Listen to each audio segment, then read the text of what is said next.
À la base, Imen, elle fait des tutos de cuisine sur Instagram pour les étudiants lorsqu'ils ont un frigo tellement vide qu'ils commencent à puer de la gueule. Mais lorsque BFM TV a posté une vidéo d'elle, là t'as une journaliste du Figaro Magazine qui a senti comme une odeur d'attentat dans ses recettes. Et là, elle a déversé toute sa haine en tweetant 2 mots.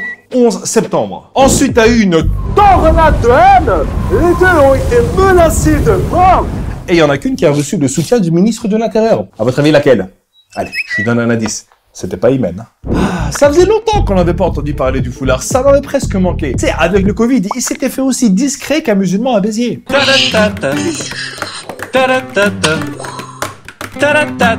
Qui aurait cru que de simples tutos cuisine qui t'apprennent à manger correctement en mélangeant de l'air avec du vent allaient réveiller à ce point la haine de certaines personnes. Pendant que nous, les gens qui mettons les céréales avant le lait, donc les gens bien, on voyait une étudiante, eux, ils voyaient ça.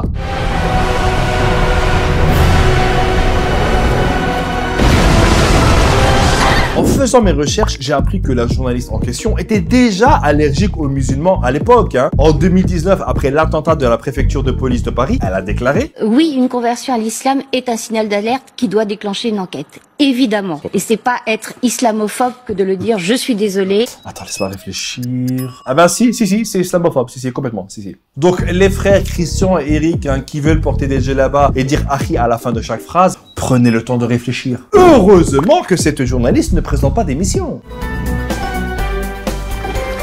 Malika, bonjour, vous êtes docteur en microbiologie, vous participez à la recherche d'un vaccin contre le Covid. Donc, première question que tous nos téléspectateurs doivent se poser, vous portez un foulard mais vous n'êtes pas fiché S, pourquoi? Ah, ça lui a provoqué une islamagite aussi forte que celle de Zineb El Razoui, qui était aussi irritée que moi lorsque je dois recommencer un vocal où j'ai rigolé. Évidemment, comme toutes celles qui veulent absolument pousser la présence du voile partout, c'est une militante islamiste. T'as des gens dès qu'ils voient certains musulmans, ils disent « Ah, lui c'est un fanatique ». Et si c'est pas un fanatique, c'est un extrémiste. Si c'est pas un extrémiste, c'est un intégriste. Et Zineb, c'est la seule athée que je connaisse qui parle plus de religion qu'un religieux.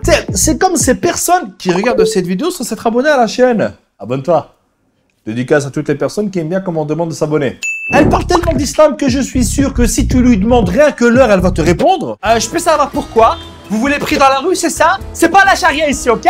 Et évidemment, elle n'a pas pu s'empêcher d'aller chercher dans le passé de Imen n'importe quoi pour la décrédibiliser. Ça, c'est ce que j'appelle faire une ménelle. C'est un truc qui s'applique généralement aux noirs, arabes et aux musulmans. Si vous êtes victime, on va essayer de chercher une connerie pour vous rendre moins victime. Et visiblement, elles sont contagieuses parce que juste après, tu as une députée qui a vu la vice-présidente d'un syndicat étudiant avec un foulard à l'Assemblée nationale. Eh bien, au lieu de se taire, parce qu'elle a quand même déjà détourné des fonds publics pour aller faire des courses, eh bien non, elle a préféré dire je vais néanmoins quitter cette réunion. Je ne peux accepter qu'au sein de l'Assemblée nationale, nous acceptions qu'une personne se présente en hijab devant une commission d'enquête. Après, je comprends pourquoi elle a fait ça, parce que le dernier qui a fait ça, c'était Julien Oudoul.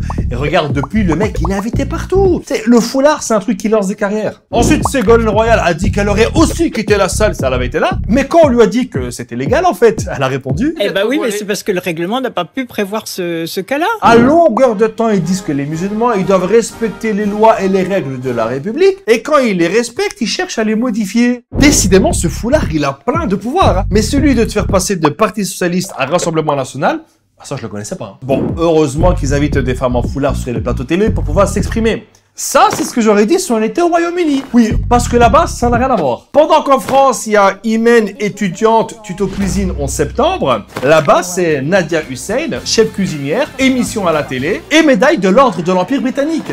Ah ouais, c'est deux salles, deux ambiances. Imagine un jour, il donne la Légion d'honneur à Diams à condition qu'elle retire son voile. Non, je rigole. Mais imagine quand même. Donc pour résumer, une femme qui porte le foulard ne peut pas faire de tuto de cuisine, ne peut pas chanter à la télé, ne peut pas faire de sport, ne peut pas accompagner ses enfants, ne... Vous savez quoi? Je vais lister ce qu'elles peuvent faire. Attendez, elle est où la liste de ce qu'elles peuvent faire? Ah ben, il n'y a pas de liste en fait. Continue. On est là, on parle d'émancipation, mais comment tu veux t'émanciper si on te laisse rien faire? Avec tout ce qu'elles subissent au quotidien, ces femmes qui portent le foulard, je pense qu'on devrait les laisser se garer sur des places réservées. En France, d'après une étude, 42% des musulmans disent avoir déjà subi une discrimination liée à leur religion. Moi, la question que je me pose, c'est qui les 58% restants? Je suis sûr que ça doit être ces mecs, tu sais, bien rasés ou avec un bouc quand tu leur dis « Hey, salam !» Ils répondent « Bonjour. Et après, t'as Marlène Schiappa qui va nous parler de séparatisme alors qu'il est créé par des politiques, des médias et par elle-même. Je pense que son séparatisme, c'est juste la nouvelle orthographe du mot islam. Il y a comme une ampoule qui marche pas dans le pays des lumières là. Entre Sarko qui mélange noir et singe, des mecs qui veulent rétablir la peine de mort et maintenant cette bande organisée qui dénigre les femmes en foulard, je pense qu'il va falloir changer une ampoule.